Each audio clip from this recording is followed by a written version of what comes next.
Previously on X-Men.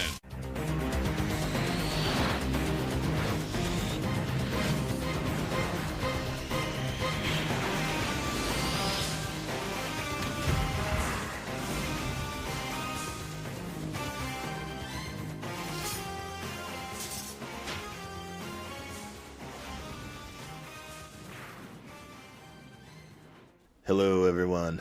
Welcome back to a very solemn occasion. An occasion so solemn we had to record it twice. That's right, it's X-Men Season 1, 97, Episode 5. Remember it. Sniff. That's right, Bob. Last week we attempted to record this episode and we could not make it through. We did not have the proper amount of time to mourn prior to even talking or discussing what happens in this episode. We broke down and We wept like children. we did. And we had to come back a week later and try it again. So we are actually a week out from this episode dropping on Disney Plus. We do have the knowledge of what occurs in episode 6, but thankfully Bo DeMeo was smart enough to know that we would need the time. And Yeah, we'd need to decompress. there wasn't too much revealed in episode 6 that ruins any of what we're going to be talking about here today, or what we had planned to talk about. So let's get into this, Bob. I would also say, Matt, that mixed in with my grief is a fair amount of anger. We'll get to old Bob's anger. I feel rage, man. I feel rage. I don't know about your rage, Bob. You may need to get that under control. Although you always have had rage, and I think that is one of the stages of grief, if I'm not mistaken. That's true. I mean, not only did they take, spoilers, my beloved Gambit from me, but Matt, they had Emma Frost dance with Sebastian Shaw. That's not right. That's not right. Also, they killed my boy. They killed my boy Banshee. Matt, I can't believe they killed my boy Banshee. Yeah, that's your boy, Bob. That is your boy. And He's always been my boy. yeah, and he's dead now. He's not coming back. Yep. Never coming back. Even if they do the resurrection protocols, Bob, he's still not coming back. I'm gonna tell you that right now. Oh, I know. Yeah. They just don't have a use for him. They're just gonna hang a sign over the resurrection protocols, and that sign is gonna say Irish need not apply. No one wants to watch TV, Bob, with a character that just constantly screams. I mean, just in general. I mean, come on. I mean, that's because the world is limited and flawed, Matt. And that's why I'm so angry. Well, Bob, I'm going to tell you one of the only things that threw me off, even from the get-go, just logging on to the Disney Plus app. The thumbnail. The thumbnail to this episode. Where did the thumbnail touch you, Matt? Yeah, exactly, Bob. The thumbnail was a little picture of Nightcrawler and Gambit and Rogue, and they're just happy as can be, smiling. And I'm thinking, oh gosh, we're just going to go back to that episode, Nightcrawler, from Season 3 of the original run, and we're going to have a little adventure with these three. Just talking about maybe what's going on. They're on Genosha, having a great time. That's not what happened. I will say, though, before we get into the sadness, we did just release our episode on Patreon where we cover that Nightcrawler episode. A lot of great discussion. A lot of discussion about what Wolverine is doing on this vacation with Gambit and Rogue. A lot of discussion about Rogue's. I'm going to argue she seems to have a performance fetish, and she's very happy about being in front of all the monks, not just Nightcrawler. So a lot going on in that episode. A lot to unpack, and we unpack it all, folks. We don't leave anything in the bag. And if you remember the Nightcrawler episode as a child and you just listen to what Bob said, yeah, it's a lot different as an adult. So go back and watch it again and then listen to her. Also, you see Wolverine accept Jesus Christ into his heart as his personal Lord and Savior. which was really big back in the 90s. It's the most 90s thing you could do in a cartoon, it turns out. Oh, man, but that actually was a great moment. This is skipping ahead a little in this episode, but they really staged Nightcrawler springing in as a surprise, teleporting in and hugging Rogue and Gambit. It was very sweet. But we did also get Nightcrawler in our opening credits this time around, Bob, so we got a little scene of him. And yeah. I had predicted, Bob, I want to say, in our original recording, and before we started breaking down. But to clarify for people, though, we saw clips of Nightcrawler where they bury the clips in the opening credits. For episode 5, we saw clips of Nightcrawler. Yeah, we see him with a sword doing sword stuff with a Gambit, I believe. So I just want to, before we started breaking down and crying last week, like babies, and weeping profusely for our Savior Gambit, He died for our sins too, man. Yeah. Wolverine needs to accept Gambit into his heart, not Jesus Christ. That's the real problem. And maybe Genosha, there will be a religion built around Gambit. That would be interesting. And I think I might follow that. That would be a way of remembering it. I see what you did there. Remember it. Well, back to what I was saying, Bob.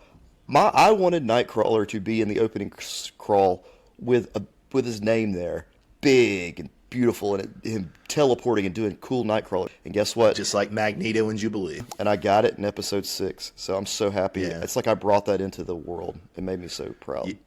You manifested. I manifested. Meanwhile, my boy Banshee never gonna get his name in the opening credits. I don't think he's ever even gonna appear as a clip in the opening credits. Yeah, but we'll discuss Banshee stuff a little later, Bob. But I'm telling you, a lot of death in this episode. Whole lot of death. Before we get to the mutant massacre, as it were, we have Rogue, Magneto, and Gambit all on the Blackbird. Magneto and Gambit are strutting. Rogue is calling them roosters. It's quite funny. I also really enjoyed Magneto pointing out to Gambit that he is the only one on that jet who can't fly. Because then at the end of the episode, we have Magneto and Rogue flying and dancing together. And who's that odd man out? Gambit, just sitting down there on the ground, wishing he was up there. In X-Men media, there's an ongoing theme where both lacking flight powers and then in other contexts, lacking telepathy basically puts you in the cuck chair. Oh, yeah, you're screwed if you don't have either one of those. Yep. So really, it's Jean Grey is the ultimate it girl with the ability to do both. You go, girl. You're the one. But that didn't show at all in the previous run of X-Men. But I think in Jean Grey... In X-Men 97, they get it. Yeah. It's all that girl power from the 90s. Maybe Jean Grey was the one who sparked that. I tend to doubt it. I would maybe give more credit to Rogue and Storm. But they're getting Jean right in this series. They definitely are. Definitely. So, Bob, do you realize that the music that was playing when they reached Genosha is the actual X-Men theme, but it's done with a marimba? No, that's hilarious. I mean, the music was pretty aggressive, and I did notice the music in general, but I did not notice that it was the theme song to the show. If you didn't catch that, totally go back and listen to it. It's really a weird version, but you'll start to hear it, and the more you listen, the more that is X-Men, and then you won't unhear it. That's the best part. And then another thing, yeah. And then on the way as they're flying in, Bob, they run into they keep showing all these different mutants that are on Genosha, and one of them is an ice cream vendor. I think that's Bobby Drake. Bobby Drake quit being an accountant and has become an ice cream vendor on Genosha. That's interesting. I should have taken the time, but my grief and my rage were such that I did not. But I should have taken the time and gone back to see if I thought it was Bobby Drake. I think the idea maybe occurred to me, but he didn't look like Bobby Drake to me. But that doesn't mean he wasn't. I don't have a grade. I'm not great with faces. And Bobby Drake is basically a generic white guy with brown hair. But... And this is another, since we now have episode 6 as context, I wonder, because they put X Factor in the credits in episode 6. And I wonder, between that and between the photo I think we saw in the episode before, episode 5 of Forge's X Factor photo, I wonder if maybe they're not going to do something with that. I mean, I think there's talk online of an X Factor spinoff. I think that's wrong, right? Like I do too. I don't think that's that's not happening. I mean, I would love it to happen, but I don't think it will happen. But I do wonder if maybe, although Bobby wasn't a part of X Factor, but famously his main episode from X-Men 92 did heavily involve X Factor. I think they just want to do more with like a government-controlled X-Men types, and that's what they want to go for with the X Factor piece, and that we'll probably see more of that either, if not later in this season, then next season. Well, and the other interesting thing to think about is, I mean, sometimes you have Forge lead that X Factor team, right, with his government contacts. Right. But you also sometimes, I believe, have Val Cooper lead it, or at least be its liaison. And also sometimes you have Mystique involved with it, which the current theory is that Mystique is Val Cooper. I was about to say, sometimes they're the same person. Yes. Yeah, sometimes they're the same person. So they could be going in some direction with that. Sadly, I don't think it'll spin off, but man, if we could get a New Mutants or an X Factor spinoff from the show, that would just about make my day. I will say I'm one of the internet sleuths who keeps trying to look for Valerie Cooper's eyes to turn yellow, but haven't seen it quite yet. And there are people pointing out that sometimes it changes slight shade, but I'm like, no, that's not what we're talking about. We have to see the cat eyes. Full foreshadowing, right? Not an animation error. Exactly, or not just how they're trying to reflect light off someone's eyes using the animation style they have. So beyond the possible Bobby Drake cameo, these were the ones I was sure about. We see Pixie, we see Glob Herman, we see Nature Girl, we see Leech, we see Madrox, the Multiple Man, another X Factor alum. We see Exodus, we see Dazzler, we see Boom Boom, and we see Archangel. Seeing a lot of Grant Morrison inspired characters here, Bob. Pixie and Glob Herman are from the Morrison run. I think Nature Girls is from the Jason Aaron run originally, although I could be wrong about that. And Nature Girl literally just, she talks to nature. What a fun power. Lately, man, they've been doing a series with her in the online comics, which I mostly don't read, but I've read a few of these called X-Men Green, where Nature Girl basically gets radicalized into being an eco-terrorist, to which I can only say, you go, girl. That's right. You go, girl. That's awesome. Although I do want to say that I read all my comics online. Well, Matt, I believe, correct me if I'm wrong, you read all your comics online, but you only read comics that are also in print. Oh, that is true. I see what you're saying. So these are digital only, digital exclusive comics. Yes, digital exclusive comics. I believe the series in homage to the one from the 90s is called X-Men Unlimited. It's like an anthology thing, and the X-Men Green is like one strip within the X-Men Unlimited. That makes sense. Well, I will say this, Bob. We get to see Leech again, and we know that Leech, he used to live in the sewer with the Morlocks, and he has a huge part in the Fantastic Four run by Jonathan Hickman that we've been covering. He's a big piece of the Future Foundation. I had to do a little bit of research because I keep forgetting that his powers, he used to not have any real control over them, and if any mutant was within his range or in his presence, they would lose their powers. They would be... Yeah, but at some point he gets... I honestly couldn't tell you when. Right. At some point he gets control over it. But I guess he's learned to keep his, the net he cast is much smaller now, so that it makes more sense in the context of this. Because I always was in the impression, I guess I get it also from X-Men: The Last Stand as well, because he was in that. I think he was a big piece of that movie. And it just throws me off. But now I understand. I have a much better understanding of how he's able to control that now, so that not every mutant that's around him loses their powers. Because that would be the worst person to have on Genosha. You have a nation of mutants, but this one mutant just zaps you clean of your powers. Although you could also make a lot of money off of it, though, as Leech. Credit to the Morlocks for keeping him around even when he didn't have control of his powers. Thank you, Callisto. Yeah. Sorry. Callisto's a good ruler. You mean was a good ruler. Done well. R.I.P. Callisto. R.I.P. So others that were spotted, I didn't spot them, but others that were spotted were Marrow, Squid Boy, Whiz Kid, and Gentle. Do you know who all of those are, Matt?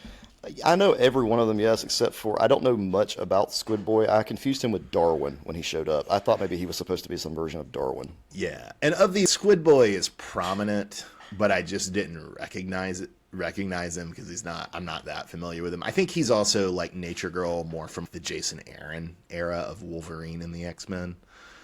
And then totally didn't see Whiz Kid or Gentle. And then I saw Marrow, whom I like a lot, but I couldn't really make her out. But I saw somebody actually take the freeze frame of Banshee holding Marrow, and it's like, oh, it's clearly both then. And then right in the actual episode, Banshee's trying to escape the explosion and everything with Marrow, and that's when he dies. They both get incinerated.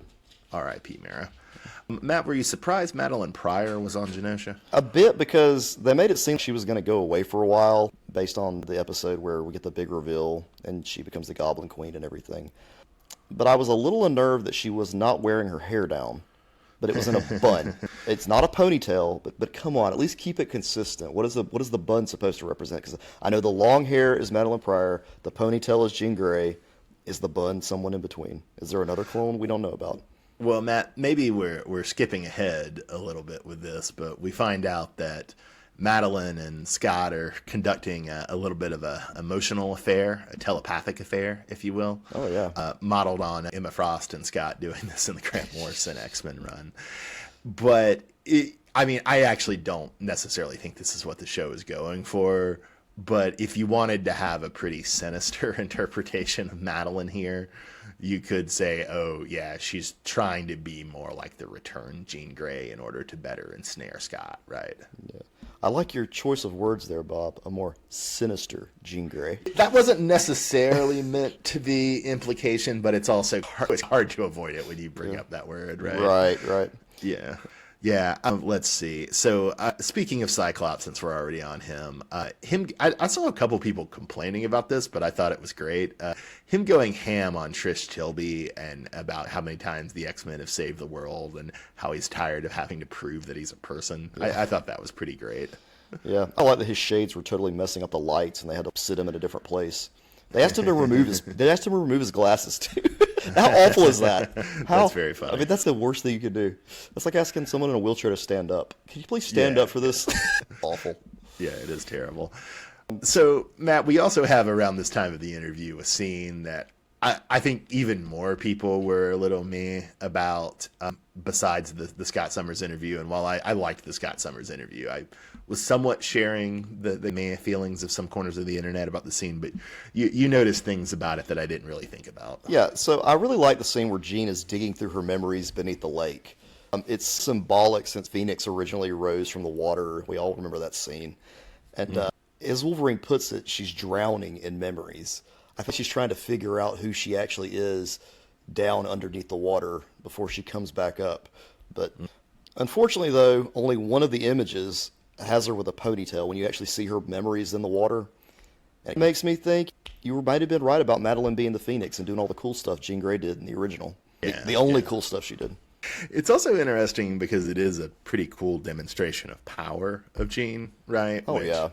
It's not Phoenix level power, but it is. She's a very powerful telekinetic, which is not always represented. Although I think the Tom Taylor X-Men Red series, the first X-Men Red series, does that pretty well, if I recall. I mean, she can literally build an Aquaman underwater bubble thing around them, and it's crazy. And have her TVs of her mind going at the same time. I did catch on, though. I didn't think Jean was too thrilled that Logan rejected her. Because she didn't seem to be, no. Yeah, she comes on to him. I mean, she tries to kiss him, and he's, nah, you need to stick with Scott. He's your man. It's interesting that we're doing the three-way or the triangle, although we've expanded it to a quadrangle. But it's also Wolverine. He's not super into it, right? He's more comfortable with being in the cuck chair, even though he's not really in the cuck chair because he's not being cucked. He's more comfortable being outside. So what you're saying, Bob, is literally everyone can be satisfied, but absolutely no one is happy. Oh man, I don't think they would ever let Bo DeMeo or somebody else do it, but it really would be nice if we could just get to the Jonathan Hickman solution, which sadly was really only suggested at and never expanded on, but of just have the happy three-way between them. It's such a nice, elegant solution. I mean, and having read that whole run, Bob, literally, it's just a door. That's it. One door in one graphic. One door in one graphic. It's also the scene in the party where Wolverine has his arms draped around both of them. Yeah. And there's a scene early not in House of X and Powers of 10, but in Hickman's later X-Men scene or X-Men comic series. Yes. There's a scene where Wolverine and Cyclops are flirting. And Wolverine is talking about seeing Cyclops in a bikini on a beach. Okay, well, at least there's two other. Okay, but I will say this though, Bob, and they're literally cohabitating. To make it clear, there's a diagram of what Cyclops' house on the moon, and they share. There's 3 rooms, and each one shares doors. They all share doors. Jean's is in the middle, and it has direct doors to both Scott's and Logan's. Yes. Just in case the Phoenix Force rises up and Wolverine can go in there and stab her. That's all it is, Bob. It's nothing else. That's all. He's just on stabbing duty. No, not that stabbing duty. The other stabbing duty. So Matt, who was on the Genosha Council for this episode? Well, Bob, we get a veritable who's who of mutants and people that it's pretty exciting. You get Sebastian Shaw, Callisto, Madeline Pryor, Banshee, Moira McTaggart, and Emma Frost. Yeah. And they do make a lot of Moira being the human on the council, which honestly is an interesting idea. It's something that the Krakoa era X-Men didn't really play with, but had they gone there, could have been interesting. And I especially like Emma has a lot of cheap digs at Moira and Val this episode that were just absolutely delightful. As annoyed as I am that she danced with Sebastian Shaw, I did think they got her catty personality very well. So she says about Moira, were no other humans available to weep over semantics. Yeah, exactly. And I can't look at Myra McTaggart without thinking she's going to cause some major trouble if they ever want to go and adapt the Krakoan era. Yeah, that could be fun. That could be fun. Yeah. So, Matt, I did have a minor, but to me important question. Does that statue of Xavier on Genosha, does it look like Lenin? Bob, I saw a statue that size of Lenin in Moscow. At least this statue of Xavier is somewhat welcoming. He has his hands open. Come. The one in Moscow did not look like that. But my question, too, is why is there a statue of Xavier? Wasn't Magneto the big guy on Genosha? I have a hard time keeping the finale sticking in my memory. All I really remember is Xavier's dying speech to each of the mutants, which is the worst part of the episode. But I think the implication was, I don't know if we saw the statues in that finale, but I mean, the implication was that Magneto had built up Genosha, and I think he built the statue of himself and the statue of his boy, Charles. I think that's the implication. Okay, so he just wanted to honor Xavier, even though they have diametrically opposed ideologies. Or the other way you could read it is he wanted a statue of himself, but he knows that looks like supervillain stuff. So what if I put a statue of my best friend who hates me? How does that make it work? Bob, when I build my statues, I will make sure I build one with both of us right outside. Thank you. And I will use that as my excuse. It does remind me of the joke that X-Men is ultimately just about a nasty breakup between Magneto and Charles that they made everybody else's problem. That's probably what this is, Bob. And let me tell you this, too. At the end of the episode, the Xavier statue is completely destroyed, while the Magneto statue is beheaded. So I don't know if that has some symbolism, but... Yeah, it shows that Magneto was right, son. It shows that Magneto made the sacrifice of having his head decapitated while Professor X was off with his dream being crushed, like his statue. There you go. This is definitely not the first time you've seen the Rogue Magneto romance, but I'd be wrong about this because I didn't revisit the late 80s, that issue with Magneto in the Savage Land. But I think it's really the first time they've teased Rogue as a queen. I think that's usually a trope they more use for Storm, right? Given her being worshipped as a goddess in some parts of the world and what have you. And so having Rogue treated as a queen or a potential queen was very interesting, I thought. Yeah, I felt any Omega level female mutant could probably be considered a queen at this point. Yeah, it's true. Although, is Rogue really Omega level? I would think she can so. steal Omega. I mean, they threw up a list in House of X and Powers of 10, and I'm pretty sure Rogue wasn't on it. But I mean, she could also easily steal an Omega's power. Oh, hell yeah. That's what I'm saying. If you can do that, it may automatically makes you one. Yeah. I'm trying to remember, too, if the Sentinel, when it was targeting her, said Omega threat detected. No, that was about Storm. That was about Storm, but it was also about Magneto. It was also about Magneto, too, in this episode. Yes. Okay.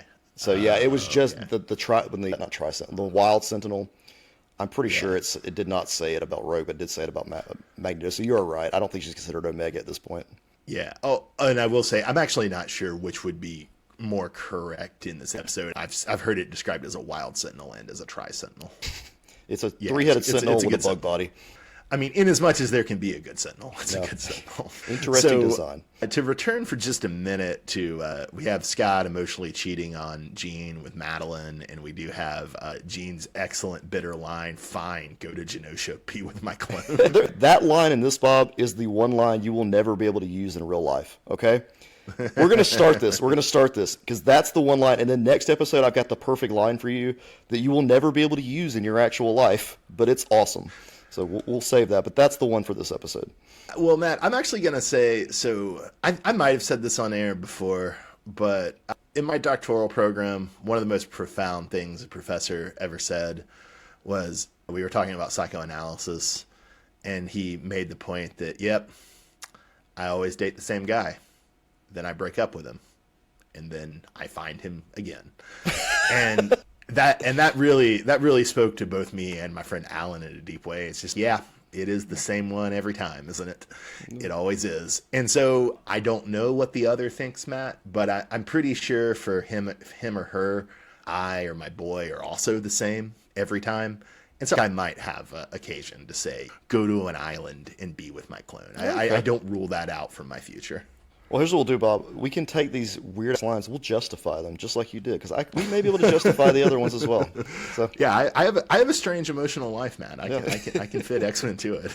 I did want to say the other thing about Emma was, so the Madeline and Scott thing is obviously Emma and Scott in the Morrison comics, but it is funny that Emma is voyeuring on Scott and Madeline. So I like that as an homage to the Morrison run. So, Bob, did you guess that it was Madeline before the reveal due to the hair? I think I did. I think I did guess it was Madeline because it wouldn't have worked with Emma because there was no Prior they relationship. just don't have my memory is so distorted by rage and grief. I can't fully say Matt. I would have to rewatch. Yeah, I'm just saying, everyone, watch out for the hair. It's the hair. Watch out for the hair. Matt's on hair watch. I'm on hair watch. He is judging how a ginger does her hair. No, I have no hair, so I focus on hair. That's what it boils down to. Oh man. Let's see. So, speaking of drama and emotions, Gambit does have a very self-righteous line when he's talking to Rogue that really amused me, which is, he's just, why don't you try telling Gambit the dang truth? And Gambit totally hears the truth, Bob. I think he hears more than he wants, as he's tossing one card after another into the fire. And then we get that fiery line that Rogue is totally going to go with Magneto. And then who does he throw in the fire? The Queen of Hearts. Oh, my God. Indeed. Right in the chest. Indeed. That is some... What is the word for that? Pathos. Melodramatic. Oh, melodrama. Melodrama. It's Yeah. Yes. Yeah. I don't know, man. A lot of people are, I think they got won over by how this episode goes. But prior to this episode, a lot of people were complaining because they really like Rogue and Gambit as a couple, which I love Rogue and Gambit as a couple too.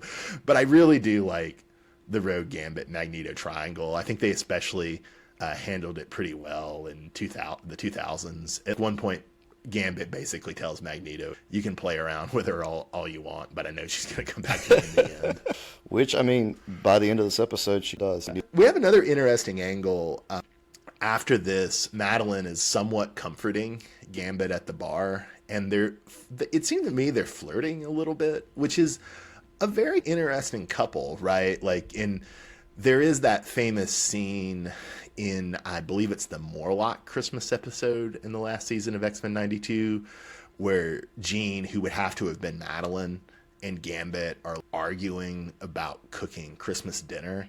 And they're arguing, but there's also a sense of flirtation to it. So it is an interesting idea of a couple of Madeline and Gambit. I mean, obviously we don't get that explored because of what happens to Gambit, but it's an interesting prospect.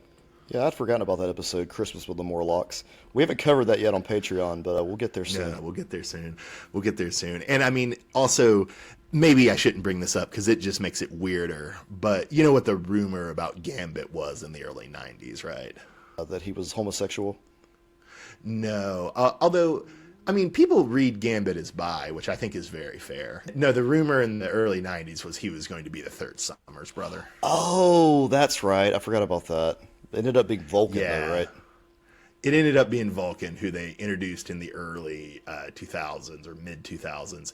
And actually, I think at first the rumor was it was Gambit, and then they switched it to that the rumor was it was Adam X the Extreme. And I think they actually maybe confirmed that Adam X the Extreme is a Summers brother in the X-Men Unlimited comic too. That might have actually been confirmed too. Oh man, wild stuff. So that does actually add maybe a creepier dimension to the Madeline and Gambit flirting. Yes, we don't need to talk about it really that. does. Yeah, let's just leave that out. Yeah, that's creepy. All right, Bob. So I want to talk about. Let's get back to your anger, Bob. The source of your anger is this Shaw and Frost thing. What's your beef here? My beef is that I mean, this is dark, but my read of the Shaw and Frost relationship is that Emma had to sleep with him early in the Hellfire Club, but she's powerful enough within the club and with her other resources that she would not sleep with him now. Does that make sense? Yeah, that does make sense. Yeah.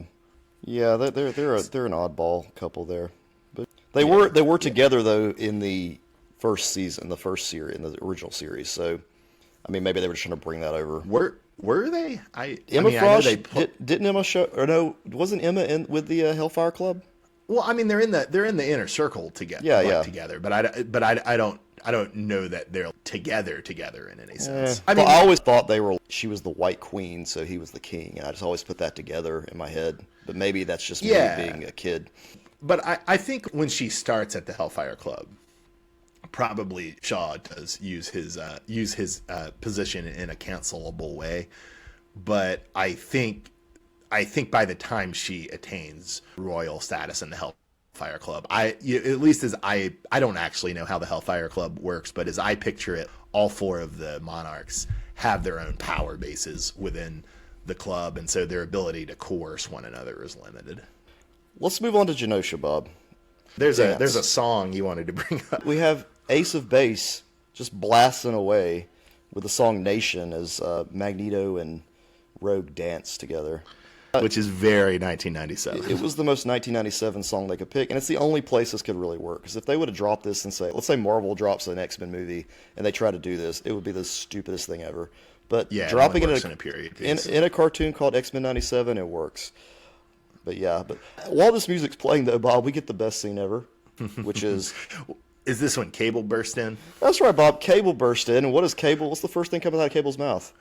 Well, he's yelling to turn off the music. And Matt, if you'll remember, we just read, I think it was X-Men 97 #1, the comic. Correct. And in that, we learned that in Bishop's future, Bishop is at a Dazzler concert, but we learned that in Bishop's future, music is criminalized.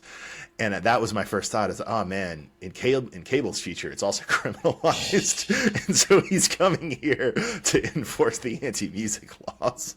Bob, what if legislation is put into place? What if governments blame the fact that they were playing music during the Genoshan massacre, and that's why the mutants didn't have time to get off the island? So that's why the entire nation they just banned music. I mean, what if they just banned Ace of Base, Matt? That may be it, Bob. Maybe they banned Ace of Base. That's why we don't hear it anymore. If Ace of Base were still legally allowed to be played, you could have it in your X-Men movie. But I mean, that's not the world we live in. It's criminalized. They must have seen the sign, Bob. They saw the sign, and it opened up their eyes. So Matt, I gotta ask, who's the he that's coming that Cable refers to? Could it be Apocalypse? Could it be Cassandra Nova? Could it be... I say Cassandra Nova because maybe there's just a confusion between... Since that's his sister, but she's very like... His twin sister. Yeah. But she... When you look at her, she looks alien, like in the comic. She's almost genderless, in my opinion. She's non-binary, yeah, possibly. Yeah. And that's never really been an issue in the comics with that. I mean, it's just... But... It would be interesting because she was in the second Marauder series a lot. But I don't think they really played with that in the second Marauder series. Although the second Marauder series was a half face turn for Cassandra Nova, which was very interesting. And then also, could it just be like a bad Professor X? Remember the bad Professor X we got earlier in the Phoenix Saga? Maybe he's showing up. Some other possibility. Oh yeah, when he has the cape. I think that's actually the Phoenix Saga and not the Dark Phoenix Saga. It is. It's the Phoenix Saga. I mean, I guess other possibilities might be Dark Beast and Mr. Sinister. Well, if we hadn't seen I was wondering about Exodus's cameo on the island because it seemed a little out of character for Exodus, but I guess if they hadn't done the cameo and you had the scene with Cable, I might have wondered, is the he Exodus? Right, but if he's talking now, we have we do know that at the end of episode 6, spoilers, you haven't seen episode 6. Yeah, it's Sinister. However, is that who Cable is referring to though? Because we constantly see Cable shooting Apocalypse in the face in the intro. In the 90s Cable solo comic and in the X-Men 92 Cable episodes, there's a big connection between Cable and so, Apocalypse. I mean, is he referring to Apocalypse or is he referring to Sinister in this case? There's also, I'll save it for episode 6, but there's another thing going around that makes me think it could be Apocalypse too. Okay, I'll wait eagerly for that, Bob. All right. We already talked about the Wild Sentinel or the Tri-Sentinel, but the other thing we could call it would be what Gambit calls it, which is some vile Godzilla Sentinel. The Godzilla Sentinel. That's like the best version. It's not Mechagodzilla, a Godzilla Sentinel. A Godzilla. Very different. Very different. Man. So should we just skip to the death, Matt?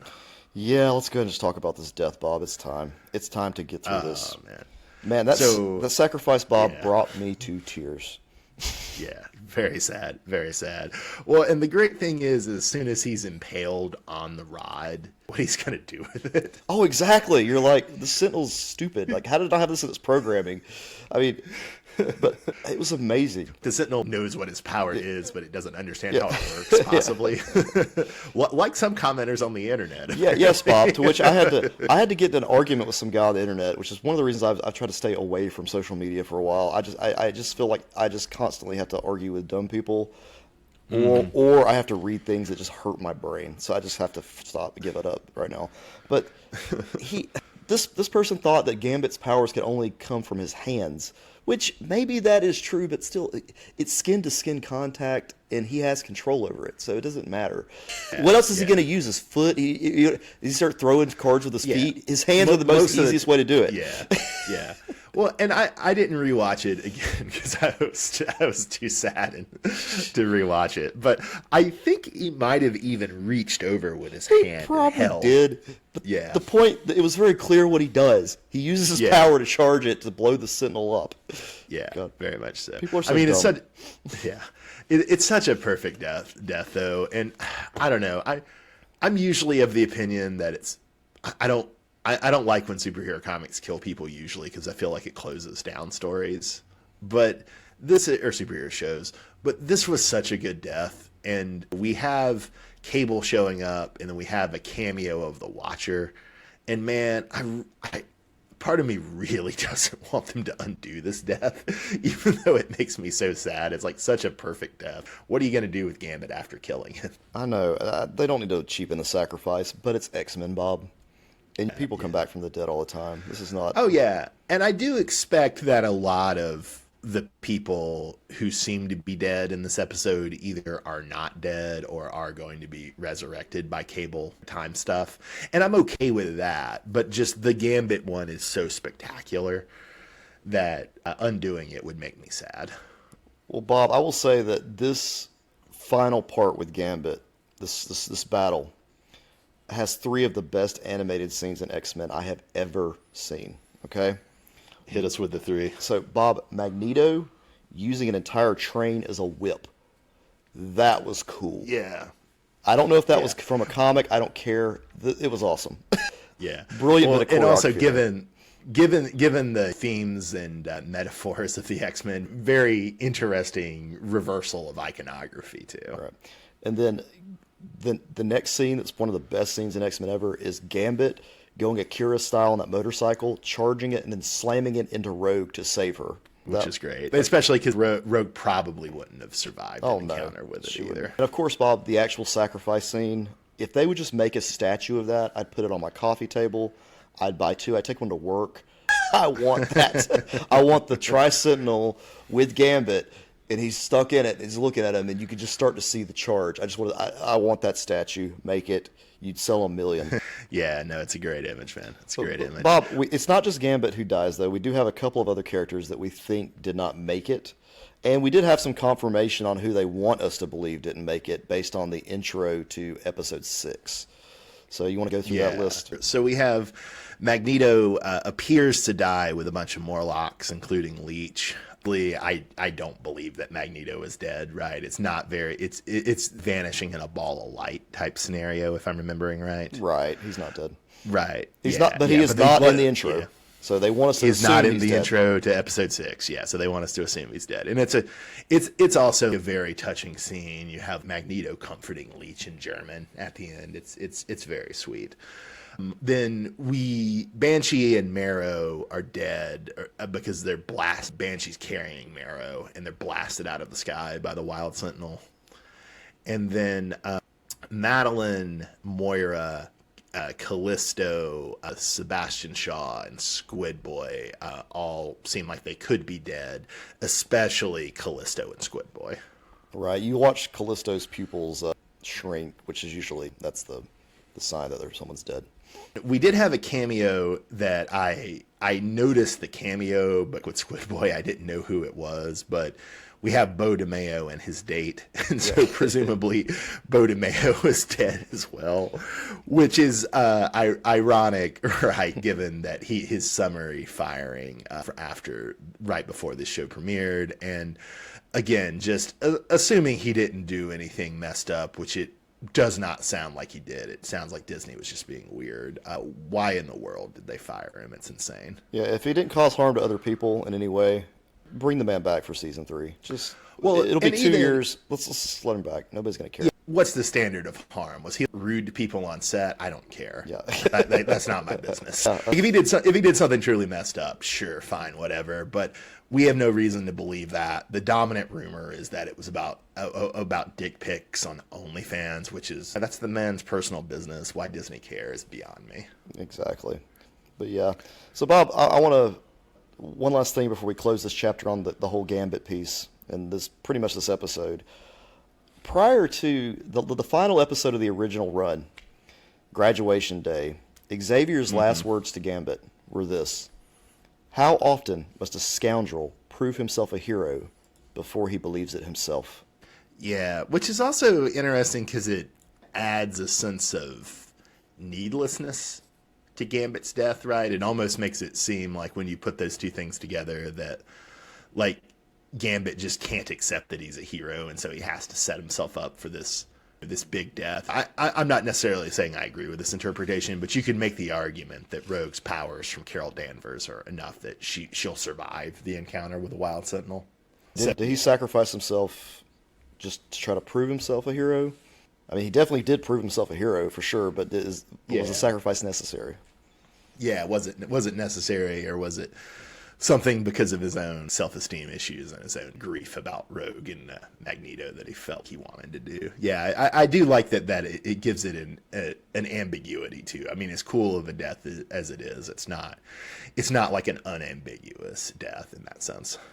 All right, so we were also going to talk about issue number 2, Matt, X-Men 97, the comic that came out the same day. And honestly, we're still traumatized by episode 5. It was really hard to say. It was so hard to read this comic after this episode because it doesn't. The previous comic tied in really well to what was happening in that. Just episode 3. To say, like, I'm really glad that I watched episode 3 and then I read issue number 1 in the order that I did, because they also came out on the same day. Right. And number 1 has Mr. Sinister in it, and it was much cooler to have a Mr. Sinister reveal in episode 3 and then read number 1, which is a prequel, and see Mr. Sinister. That dynamic worked a lot better. Had it been reversed, I wouldn't have been happy. And I don't know if that was intentional or coincidental, but it certainly seemed like wild synergy. Whereas this does not seem super synergistic, right? Like, there's not a lot. I mean, there is one connection between the issue and the episode, but I really, really wished I had read issue number 2 before seeing episode 5, just for reasons of tone, right? Like, it was not very effective tone-wise to go from Gambit and Magneto's sacrifices to issue number 2, which was a perfectly fine issue, but not remarkable. Yeah, it's literally just a fight between the X-Men and the Sinister Seven, or the Marauders. And that team consists of Hazard, Sienna Blaze, Riptide, Sabretooth, Arclight, Prism, and Harpoon. We see the X-Men face off against each of them, and then we do get to witness Scott finding out he's going to be a dad, so we did get to see that scene where he finally stops and listens to Madeline for at least 5 seconds to find out that he's a father. And this doesn't sit well with Wolverine, who storms off, and then, ironically, Storm comes and helps him and tries to make him feel better. We end with the reveal that Sabretooth is Morph, although it's a little unclear. Has Morph been Sabretooth the entire time, or did he just slip in during the fight, or has he been impersonating Sabretooth for a couple months? It's not super clear. But I will say the connection is that we've talked before about how X-Men 97 is taking things from the Grant Morrison run, but it's also taking things from the late 80s Claremont run. And we basically see like a mutant massacre on Genosha, right? Which is a big late 80s X-Men crossover. And it's the Marauders in the comics who do the mutant massacre. And so it's interesting that episode 5 is the mutant massacre, and issue 2 has the original team that did it. Also, just worth noting that although Hazard and Sienna Blaze are working with the Marauders, or seem to be a part of the Marauders in number 2, traditionally they're not Marauders. Hazard is a guy with some connections to Xavier's past, and Sienna Blaze is one of the upstarts, and they're both early 90s X-Men villains, whereas that Marauders are late 80s X-Men villains. Well, Bob, I guess it's going to be really hard for us to choose our character of the week here, right? Who could it be? Who could it be? Oh, right, it's Gambit. Yeah. Duh. I will say, though, obviously it's Gambit, but man, Nightcrawler, Rogue, Magneto, Leech, Madeline, Cyclops, all great. All had a great week. Yeah, a lot of good characters in this. Man, I'm so glad that they made this show. I had some worries, especially because I don't think Bodemeo and I see eye to eye on Emma Frost, but he's really good at his job, and the writers working with him are really good at their job. I'm very impressed. Yeah, I just didn't have faith in Disney, I think was the problem. Well, they hadn't given you a lot of reason for faith if you think back to about how bad Moon Knight was. Well, even with animation, like their what if stuff is just not that good to me. I don't really enjoy it. Yeah, I was annoyed because I only watched the first season of What If, and people were saying you probably needed to have seen it to see Doctor Strange 2. And No. I really liked Doctor Strange 2, but no, I mean, this in fairness to these people, they were guessing. This was before the movie was out. But yeah, no, you didn't need to. And so I was very irritated that I watched a whole season of What If for no real reason. Well, Bob will be moving on to episode 6. That coverage we should be releasing that the same week this is coming out. So good for you guys. I'm gonna do an editing barrage right after this.